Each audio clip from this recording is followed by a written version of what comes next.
Au wedging, le plus important, c'est avoir deux wedges. Un 52, un 58. Respectez plusieurs fondamentaux.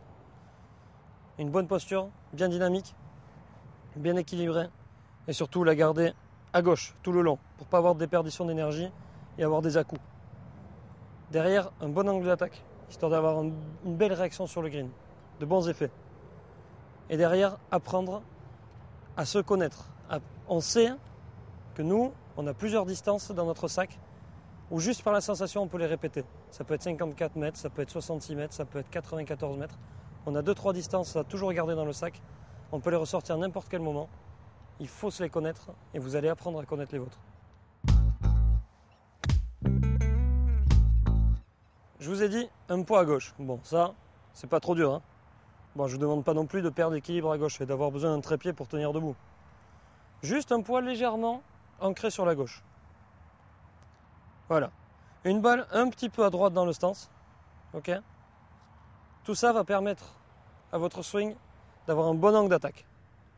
Pas trop horizontal, pas trop vertical. Faites juste une bonne posture. Hop. Et laissez faire votre swing. Comme ça, l'angle d'attaque est déjà ancré grâce à la posture. Ok? Comme ça.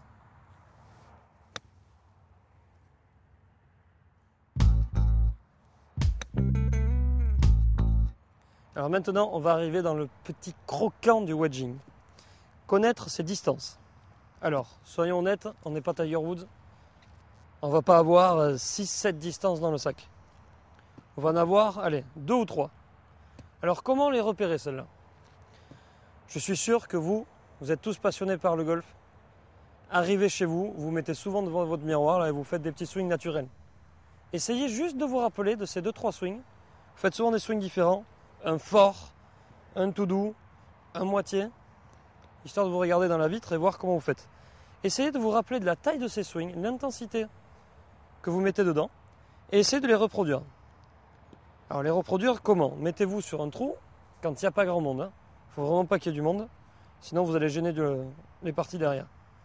Vous prenez 4-5 balles et vous faites ces fameux 3 swings.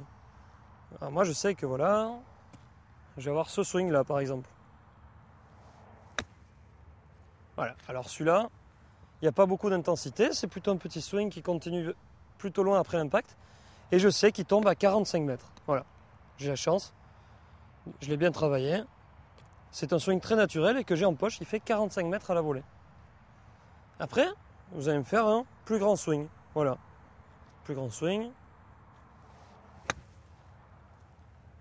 Voilà, alors celui-là, avec un 58 degrés, je sais qu'il fait 78 mètres. Voilà, j'ai 78 mètres et 45 mètres déjà dans ma poche. Et après, quelquefois, il y a votre petit swing spécial, qui peut être entre les deux, qui peut être plus loin, qui peut être plus court. C'est le vôtre. Hop, sachez que le mien, c'est grand et arrêté.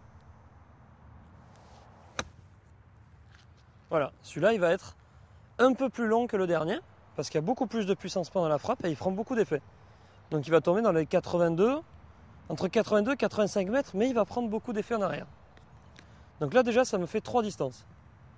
Essayez de connaître ces 3 distances, marquez-vous-les sur le papier, faites une moyenne, et vous verrez que ça va vraiment vous aider au wedging. Parce que quand vous allez rater un drive, un truc comme ça, que vous faites un bon recentrage, et grâce à ça, vous pouvez absolument sauver un par. Parce que vous arrivez, vous regardez, oh 45 mètres, fantastique. 45 mètres, je sais que c'est exactement ça. Et voilà, ma balle, elle tombe à 45 mètres.